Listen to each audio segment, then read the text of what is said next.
Bienvenidas y bienvenidos a Colombia Sensible. En este espacio vamos a escuchar y a reflexionar con empatía sobre lo que este conflicto, el conflicto armado colombiano, ha significado e incluso sigue significando para miles de colombianos como nosotros. Yo soy Cristian Lozano. Y yo soy Mariana Díaz. El día de hoy estaremos hablando de la insurgencia, de la guerrilla, de la resistencia y el dolor que también se basa en las ideologías de la memoria y de lo que necesitamos como un país para no repetir el pasado. Y empezamos con la pregunta de ¿qué es la insurgencia? Bueno, Mariana, yo creo que la insurgencia no es simple de describir. Se podría definir como una rebelión armada ante un poder ya constituido, en este caso puede ser el Estado, pero yo creo que va más allá de lo militar, puede incluir política, psicología, social, historia. Puede ser una forma en la que se disputa el poder, la legitimidad y el relato. Y es que en Colombia esa insurgencia ha tenido un rostro diverso, desde lo que son las FARC, como una ideología marxista y leninista, como lo es hasta el ELN, con influencias del cristianismo liberacionista. Y no podemos olvidar tampoco los movimientos que son más pequeños, como lo era el M-19, que emergieron de las narrativas profundamente nacionalistas. Bueno, yo creo que lo ideológico no es un adorno, es el corazón de lo que es el conflicto. Y hay una lucha por ese significado. Entonces yo creo que hay algunas preguntas que vamos a plantear. ¿Qué es la justicia? ¿Quién tiene el derecho a gobernar? ¿Qué es el pueblo? Y digamos, esa lucha simbólica que es tan importante como la física.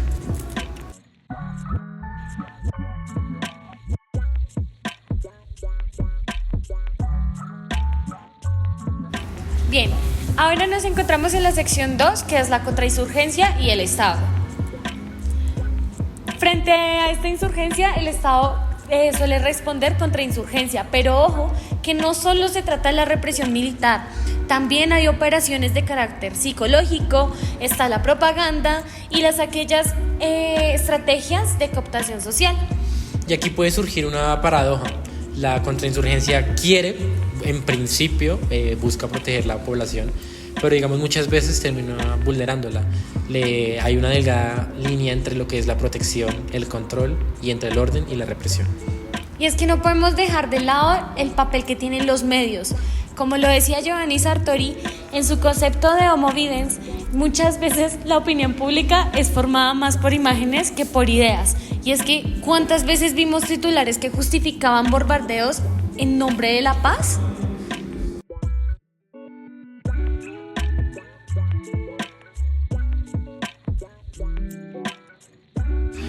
Para esta tercera parte hablaremos de dinámicas culturales y sociales. La violencia de carácter insurgente y contrainsurgente no ocurre en un vacío. Entra, digamos, en lo que se puede definir los tejidos sociales, que ya son frágiles. En regiones donde no hay presencia estatal, hay una desigualdad histórica, hay comunidades indígenas o afrodescendientes que han sido sistemáticamente olvidadas y estructuralmente afectadas. Y es que aquí viene otra capa importante, la memoria cultural del conflicto. ¿Cómo recordamos la guerra? ¿Qué relatos se imponen y cuáles son los que se silencian? Las víctimas a veces solo existen cuando son útiles para legitimar un discurso. Muy acertado, Mariana. Y eso lo vamos a sentir en esta entrevista de hoy. Una mujer que fue víctima directa de un robo armado por parte de una guerrilla. No una figura política, no una cifra en un informe. Un relato, una vida. Antes de escuchar la entrevista que realizaron mis compañeras Valeria y Madeleine, de encontrar a esta persona que nos va a contar y nos va a relatar un poco de su experiencia, queremos invitarte a que abras tu mente y pienses qué pasaría si una noche cualquiera alguien llegara a tu casa y te quitara lo poco que tú tienes, y si quien lo hace no es un ladrón cualquiera sino alguien que lucha por el pueblo. ¿Dónde queda tu confianza en los proyectos políticos, en el Estado y en los acuerdos?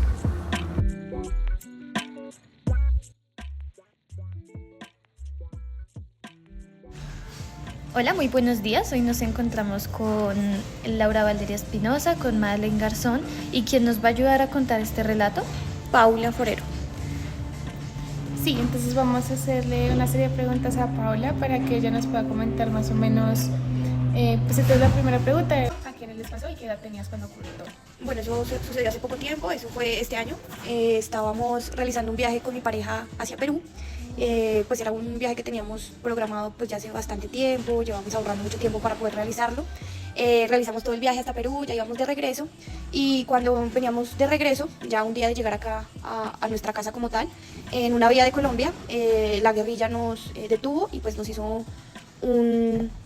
pues como un tema un poco difícil pues a nosotros. ¿Sabes qué día fue o por dónde fue? Sí, es por la vía Cauca-Huila, se llama Ricaute el punto donde nos detuvieron y pues nos hicieron este atentado, se podría decir. Sí, claro.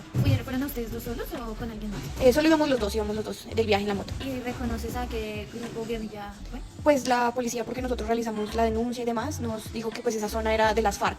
Ay, súper fuerte. ¿Y podrías explicar por qué pasó eso?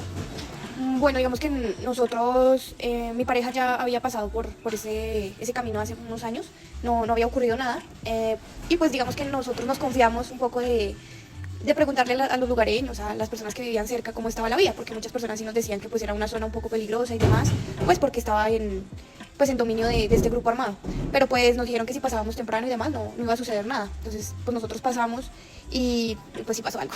Sí. Bueno, ¿y qué pasó en ese momento exacto? ¿Los detuvieron y ustedes qué hicieron? ¿Cómo te sentiste? ¿Qué pasó? Bueno, nosotros íbamos en la moto y nos abordaron con otra moto, nos adelantaron dos chicos, porque son jóvenes, con armas y pues detuvieron la moto, nos apuntaron con el arma, nos dijeron que pues nos quedáramos por favor ahí quietos, bueno no por favor, nos dijeron que queden ahí quietos, nos quitaron las llaves de la moto y pues ahí empezamos a tener como, pues no una conversación sino un intercambio de palabras, como ellos me decía a mí que me bajara de la moto y me subiera a la de ellos, pues obviamente eso generó mucho miedo porque pues uno no sabe qué pueden hacer, entonces pues mi novio, él pues intentaba decirle como que no, que por favor no nos hicieran nada, que pues nosotros éramos viajeros, que pues no estábamos haciendo nada malo, que nosotros respetábamos pues cualquier cosa que ellos estuvieran haciendo, pero que por favor no nos hicieran nada, que no podía pues dejarme subir en esa otra moto, pues esta persona como que se enojó y lo que hizo fue pegar unos tiros al aire.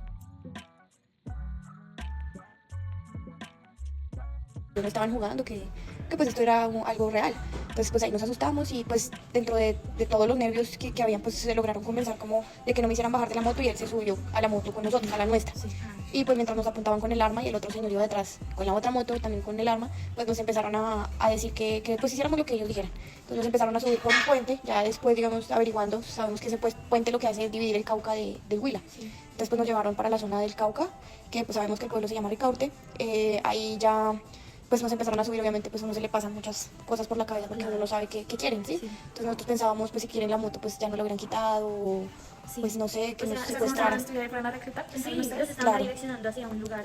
Exacto. El celular y... En ese momento no, en ese momento solamente nos subieron, nos quitaron, bueno, nos pues volvieron a poner la llave de la moto porque pues tocaba conducirla y nos empezaron a subir por un puente que ahí se llama el río Páez, pues después obviamente uno empieza a averiguar porque pues a uno le da como miedo y ya empieza a subir y nada que paraba y pues obviamente pues yo creo mucho en Dios, entonces empecé a orar mucho que no nos pasara nada, pues uno piensa pues en una violación tal vez o que lo secuestren a uno o pues digamos que ahí lo que uno más piensa es de pronto en su familia porque uno a pesar de que es muy ajeno a esta realidad pues uno sabe de historias o lo que hablan en noticias o demás y pues uno lo que piensa es uno va a ser un número más, no van a decir bueno murió tal y tal persona sino pues es un número más que sufrió pues de las FARC o algo por el estilo. Pues ahí sigue subiendo, pues nosotros íbamos comunicándonos porque pues en los cascos hay unos intercomunicadores que uno puede ir hablando de los cascos y nadie más lo escucha a uno, por decirlo así. Entonces pues íbamos hablando de qué hacer o algo así, pero pues o sea, realmente uno como de pronto coger la moto y arrancar uno no sabe, pues esa zona si hay ya más personas esperándolo y demás.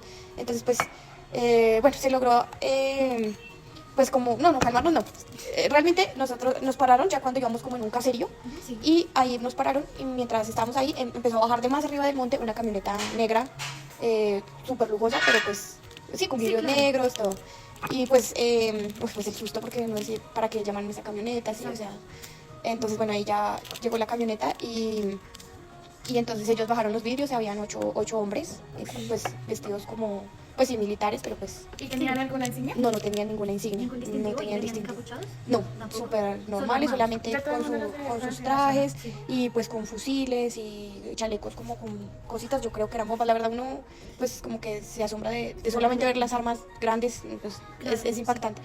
Y ya ahí pues él llamó a mi novio y le empezó a hacer como preguntas de que dónde trabajaba, que a qué se dedicaba, que qué hacíamos por ahí, que bueno, todo eso. Entonces él pues, digamos uno, pues no, pues sí, él le dijo, no, yo trabajo en tal empresa, estábamos viajando, veníamos desde Perú, yo ya había pasado por esta zona, pero pues nunca nos había pasado nada, que por favor nos ayudaran. Pero pues el hombre súper pues hostil, le dijo como no, vea, la moto le va a quedar retenida y mientras tanto los otros señores le preguntaban qué hacían con nosotros. Entonces no, ahí fue, yo decía, ¿cómo así que qué van a hacer con nosotros o qué pasa? Entonces afortunadamente yo creo, gracias a Dios, pues este señor, que me imagino que era pues algún jefe o algo de ellos, les dijo a los muchachos que no, que nos bajaran a la carretera. Y nos dejaron la moto ahí pues con todo lo que llevábamos del viaje y todo. No. Y nos bajaron a la carretera. No, que esperáramos, que no nos fuéramos ahí, porque pues no sabían de pronto qué podían pensar ellos. Entonces pues uno con muchos nervios ahí en ese momento, pues uno los ve subir y bajar, uno dice pues en qué momento de pronto vuelven y llegan armados y le disparan, nos disparan o algo, entonces pues era bastante difícil. Pues obviamente la moto, pues uno no se pega de lo material y demás, pero pues uno piensa muchas cosas en ese momento, entonces mi novio pensaba como de pronto la posibilidad de recuperar la moto, pero digamos nunca nos dijeron como paguen tanto dinero o algo así, no nos dijeron nada de eso.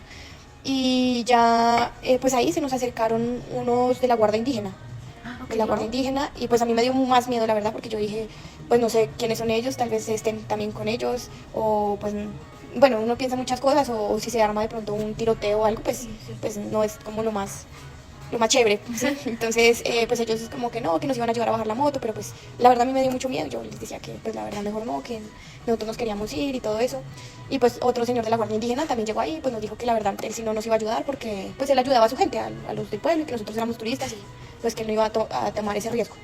Y ya ahí pues seguimos esperando y cuando vieron que estábamos hablando con los de la Guardia Indígena, pues llegaron estos muchachos otra vez, nos requisaron, que le quitaron el celular a mi novio, yo sí me escondí el celular porque yo dije no sé, bueno, yo me lo escondí. Moto, celular. Todo, sí, entonces se lo quitaron, le revisaron todas las fotos, todo como buscando de pronto Sí tenían algo de lo que hicieron o después nos decían de pronto, ellos lo que hacen es mirar si uno es militar o algo, y pues si uno es militar y eso, pues ya el tema es diferente, ¿no? Y ya ahí, pues nosotros les dijimos que pues nadie había pedido plata, porque ellos nos decían, bueno, ¿cuánta plata pidieron? Y nosotros, no, pero no nos han pedido nada, por favor, entonces nos queremos ir, entonces ellos, no, esperen acá. Y nos tuvieron así como 4 horas. Digamos que tú acudiste a alguna jurisdicción especial para la paz o al Estado No precisamente jurisdicción para la paz. Nosotros lo que nos dijeron fue como vayan y pongan el denuncio, entonces lo más cercano era la estación de la Plata Huila y ya ahí nos llevó el señor a la estación de la Plata Huila y bueno, estuvimos ahí, el señor nos tomó un denuncio, nos había dicho que también habían robado otra moto y sí, nosotros la vimos. No sé si ustedes vieron un video que se volvió viral de un chico que también un motociclista que él sí grabó pues cuando le llevaron la moto y todo eso. Y esa es la historia de este país. Me acaba de quitar la moto la guerrilla. Estoy en la mitad entre el Huila y el Cauca. Todavía no me la creo. El país es muy bonito, pero hay gente de mierda. Bueno, voy a mandar la ubicación y eso para después poner la denuncia.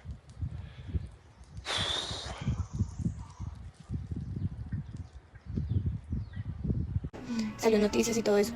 Entonces nosotros vimos la moto cuando también la subieron y fue un susto súper grande porque dijimos, bueno, nosotros estamos acá, pero porque, o sea, esta moto sí está sola, no subieron al conductor, ¿qué le hicieron? Sí. Okay. Ya después que llegamos allá nos dijeron que el señor también acababa de llegar de poner su denuncio y bueno, y que no, que pues eso era muy común, que ellos ya lo tenían identificado, pero que no podían hacer todavía nada porque necesitaban como como un plan súper maestro para poder hacer todo el tema.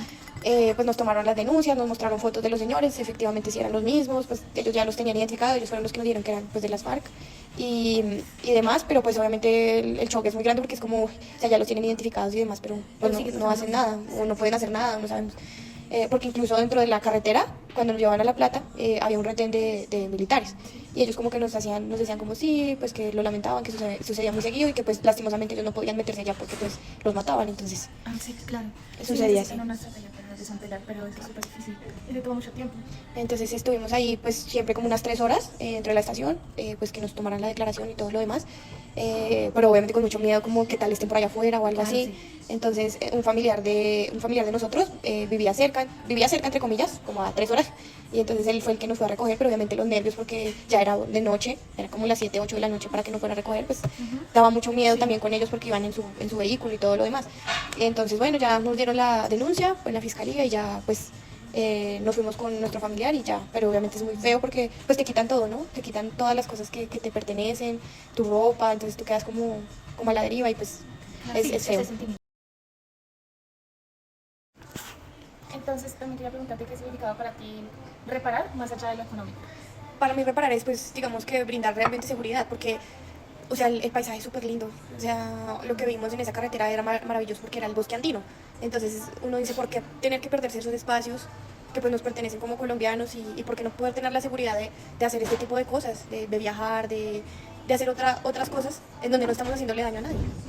Entonces, ¿tú por qué crees que es tan difícil para el Estado y las autoridades estar como un paso más allá de estos grupos insurgentes? Bueno, eso es como una cadena, ¿no? El tema de decidir si hacerlo realmente mediante la paz o mediante un tema de choque. Entonces, pues, digamos, en este gobierno se ha querido por medio de la paz, ¿cierto? Pero pues uno cuando ya lastimosamente se estrella con la realidad de cómo se manejan estas personas, pues uno dice, no hay tanta posibilidad de paz, porque pues ellos no están pensando en ese estilo de cosas, ellos están pensando en únicamente seguir sustentándose, seguir su guerra. O sea, yo lo que evidencia ahí es que más que por ideales o temas en general, es como por generar terror, como por mantener su poder.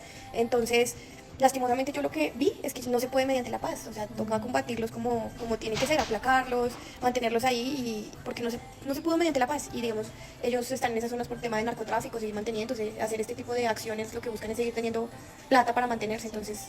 Y ahí a la pregunta que yo te hacía inicialmente, este tipo de reparación que no te pudo proporcionar la fiscalía, ¿tú la hiciste por mano propia?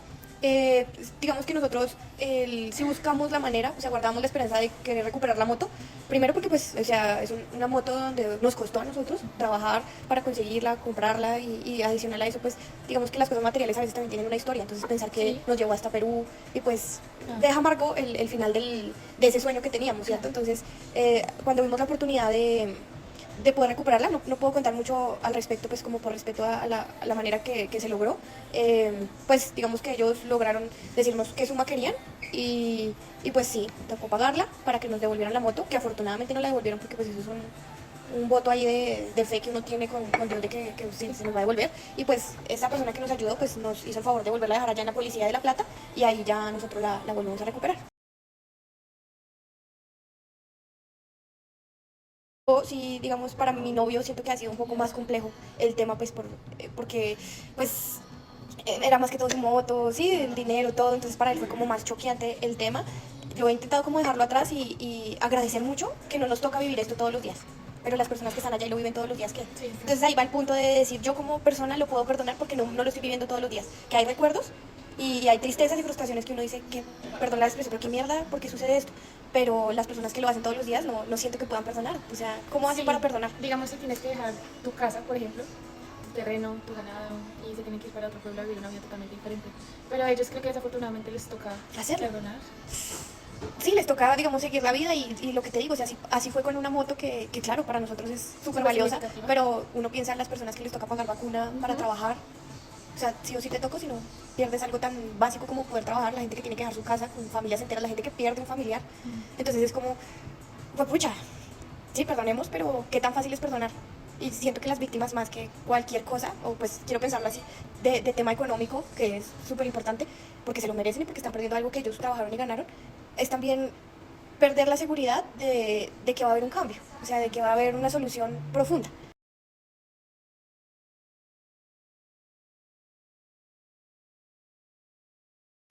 Wow, es muy complejo escuchar este tipo de situaciones.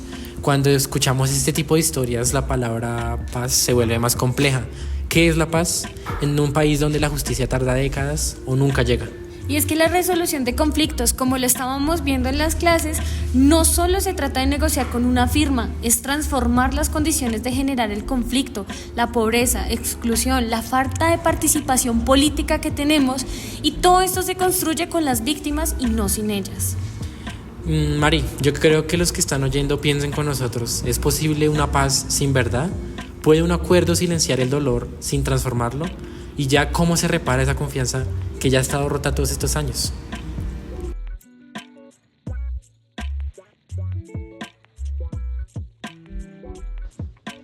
Seguramente han escuchado hablar de la paz total, pero ¿qué pasa en territorios donde el conflicto no ha cesado? Yo quiero detenerme en el caso del Cauca porque allí la historia es distinta. Y ese es el punto al que quiero partir hoy y hablar con ustedes en este nuevo episodio. Mi nombre es Valeria Espinosa y voy a hablarles de un tema un poquito más sensible para Colombia. Precisamente la historia de Paula se remonta hacia la región del Cauca, que es el epicentro del conflicto del cual quiero hablarles hoy.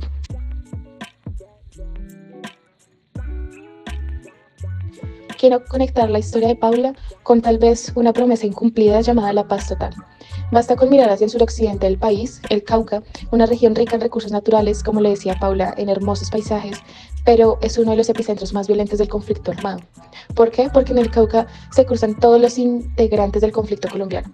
Una historia de abandono estatal, una economía cocalera en expansión, la disputa por las rutas del narcotráfico hacia el Pacífico y la presencia activa de grupos armados ilegales en el territorio, como por ejemplo las FARC, que a pesar que se hayan desmovilizado desde 2016, muchas de sus estructuras del Cauca nunca se desarticularon realmente. Y hoy operan como disidencias, principalmente bajo el Comando Coordinador de Occidente, integrado en su mayoría al llamado del Estado Mayor Central, liderado por Iván Mordisco. Estos grupos, como lastimosamente lo vivió Paula, mantienen el control sobre corredores estratégicos, imponen normas, cobran extorsiones y reclutan menores, que era algo que le impactaba a nuestra víctima. En estas zonas, como por ejemplo en Argelia, en Tambo, en Toribio o en Suárez, el Estado prácticamente no tiene presencia, es territorio olvidado. Además, el Cauca, allí se cultiva y se procesa la coca, y desde sus ríos, montañas, sale droga hacia el Pacífico y Centroamérica, lo que hace de esta una región en territorio en disputa permanente y un enclave, se podría decir, para este grupo insurgente. Por ende, cuando hablamos de paz total y sus resultados, el Cauca es el mejor termómetro para medir si esta política está funcionando o fracasando rotundamente. Así es como arranca la conversación que quiero abrir con ustedes en este episodio. Bueno, Cris, Mari, Madeline, ahora sí quiero que hablemos de esta estrategia ambiciosa y polémica del gobierno de Gustavo Petro.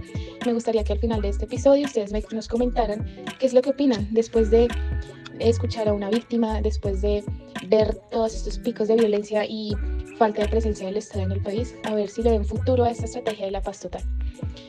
Pero, ¿qué es la paz total? Así por encima, es una política de Estado del gobierno de Gustavo Petro, en donde buscan negociar simultáneamente con cuanto grupo armado exista en Colombia. Lastimosamente, esa es la estructura y contexto en el cual tuvo Petro que liderar una estrategia de paz, en donde los grupos predominantes con los cuales quiere hacer el diálogo son el ELN, las disidencias de las FARC, que es el Estado Mayor Central y la Segunda Marquetalia, y el mayor grupo criminal como es el Clan del Golfo. Sin embargo, también quiere incluir a todas las bandas criminales de Medellín, Buenaventura, Chocó, los jóvenes, y el objetivo es claro según Petro, que es acabar con todas las violencias al mismo tiempo, pero el resultado no ha sido claro, como nos damos cuenta. ¿Por qué? Porque la violencia no ha disminuido. Según Indepaz, hay más masacres, desplazamientos, asesinatos, líderes asesinados, confinamientos en las comunidades, más de 90 masacres. Pero ¿qué es lo que está fallando? ¿Por qué la paz total para Petro le ha quedado tan grande? Una gran diferencia que yo logré identificar es que, por ejemplo, para el acuerdo de paz de 2016, que fue en el gobierno de Santos, la estructura de las FARC, por ejemplo, o de estos grupos insurgentes es muy diferente a la que tiene que afrontar el gobierno Petro. A estos grupos insurgentes o a estas guerrillas, ¿ustedes creen que de verdad tienen incentivos reales? ¿Ustedes creen que de verdad se van a querer desmovilizar cuando se financian no solo por el narcotráfico, sino también de la minería ilegal, de la trata de personas, de la extorsión, del contrabando? ¿Ustedes creen que el Estado le va a brindar mucho más incentivos que lo que le da esas otras fuentes de financiamiento o raíces económicas ilegales? ¿Por qué se sentaría a negociar en serio con el Estado? Me gustaría que ustedes me dijeran cuál sería la estrategia que deberíamos tomar. ¿Cómo le explicamos a los colombianos y a esta Colombia sensible que el gobierno ni siquiera sabe qué estrategias tomar para implementar la paz total? Ni siquiera tiene una ruta clara, sino tiene idas y venidas. Además de eso, el Estado ha ido perdiendo presencia en los territorios. ¿Por qué? Porque esos grupos insurgentes se aprovechan del desarme para expandirse aún más, rearmarse aún más y aprovecharse de que el Estado está dejando la presencia en el territorio para ellos ser esa autoridad. ¿Cómo le explicamos a los colombianos que El papel de Venezuela ha sido proteger a los miembros de los ELN y las disidencias mientras Colombia intenta avanzar en un proceso de paz. ¿Cómo le explicamos a los colombianos que en vez de verse una paz se está viendo una rendición a estos grupos armados?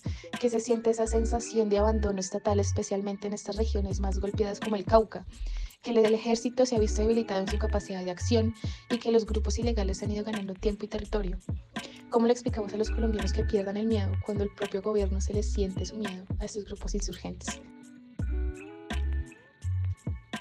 Por ende, no sé si les quedó alguna conclusión o algunas ideas de que llegar a una paz total en Colombia es mucho más complicado de lo que nos lo habían pintado, que no es solo armar mesas de negociación con cualquier grupo insurgente que pueda existir en Colombia, sino hay que analizar la coyuntura y el origen histórico de ese grupo insurgente, del por qué surge, cómo actúa ese agente y buscar una solución real y duradera para el conflicto y para Colombia sensible.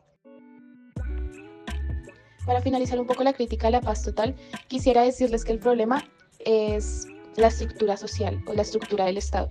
Pienso que sería un poco más fácil de solucionar, pero no tiene una relación directa con esta espiral de violencia. Porque entonces habría que preguntarse, nuestra estructura social en Colombia es muy similar a la de Ecuador, pero ¿por qué no tiene esta espiral de violencia? Tuvimos la fortuna de entrevistar a un profesor y politólogo llamado Diego Cediel y a los autores como Eduardo Pizarro para decirles que la violencia surge en circunstancias y momentos históricos exactos que animan la violencia. Porque, por ejemplo, la violencia del gobierno de Turday, de Belisario Betancur, de Cerceda Gaviria es muy diferente a la violencia que afronta hoy Petro.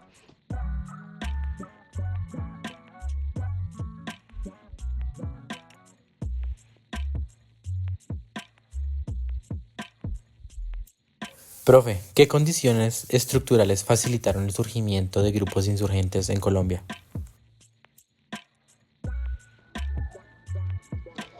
Yo creo que condiciones estructurales para el surgimiento de los grupos insurgentes, yo no creo que esa explicación dé cuenta del surgimiento, porque digamos, más bien me afilio a la idea o a la tesis de que los grupos insurgentes surgen por la decisión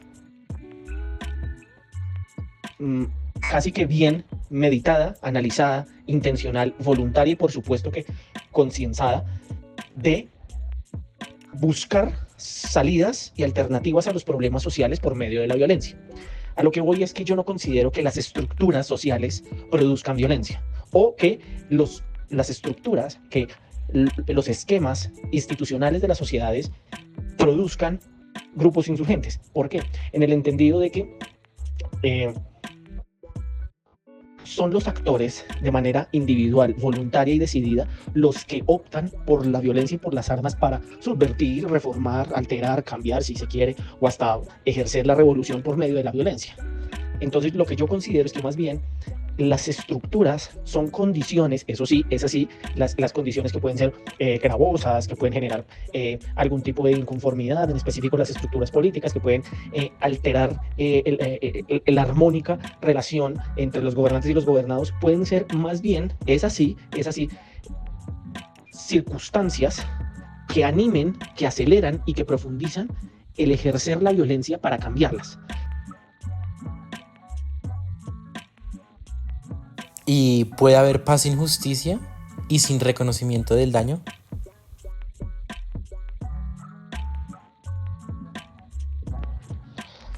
Respecto a ver si puede haber paz sin justicia y sin reconocimiento al daño, yo creo que no. Yo creo que ese es uno de los primeros eslabones o uno de los primeros escalones que se deben garantizar en cualquier proceso de paz. Garantizar al menos un mínimo de reconocimiento del daño que se infligió a cualquier tipo de actor o desde cualquier tipo de actor en cualquier circunstancia y en cualquier momento del conflicto. Y segundo, que también debe haber un mínimo de justicia. Reconocimiento del daño, digamos, implica también hacer un mea culpa por parte de los actores, bien sea estatales o insurgentes, en el entendido de que ciertos límites, ciertas barreras, ciertas conductas fueron transgredidas de una manera tal que se laceró todo tipo de reconocimiento de los derechos humanos en cualquier población. Entonces, reconocer eso, reconocer que se transgredieron esos límites de la humanidad y de los derechos humanos en medio del conflicto tan degradado como el colombiano, o como otros también, como por ejemplo el del IRA en Irlanda, o el de ETA en España, o los sucesivos, por ejemplo, en África, como por ejemplo en el apartheid. Bueno, todos ellos, mismo en El Salvador, en Nicaragua, todos esos procesos de paz, inevitablemente tienen que reconocer los actores sus errores y el mea culpa al transgredir los límites de la humanización del conflicto y de los derechos humanos.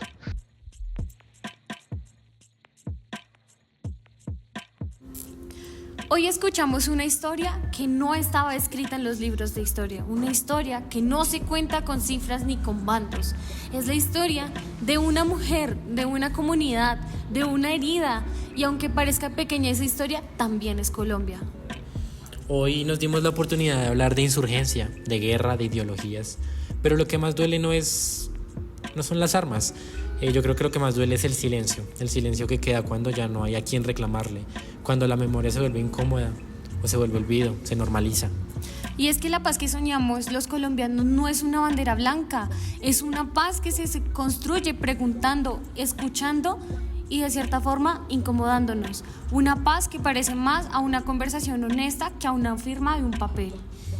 Así que si llegaste hasta aquí, tómate un momento, pregúntate, ¿de qué lado estoy cuando callo? ¿A quién escucho cuando hablo de guerra? ¿A quién dejo por fuera cuando hablo de paz? Gracias por escuchar Colombia Sensible, porque hay cosas que no solo se entienden cuando nos atrevemos a sentir. Nos escuchamos en el próximo episodio y hasta entonces, que el silencio no sea indiferencia, sino pausa para la memoria.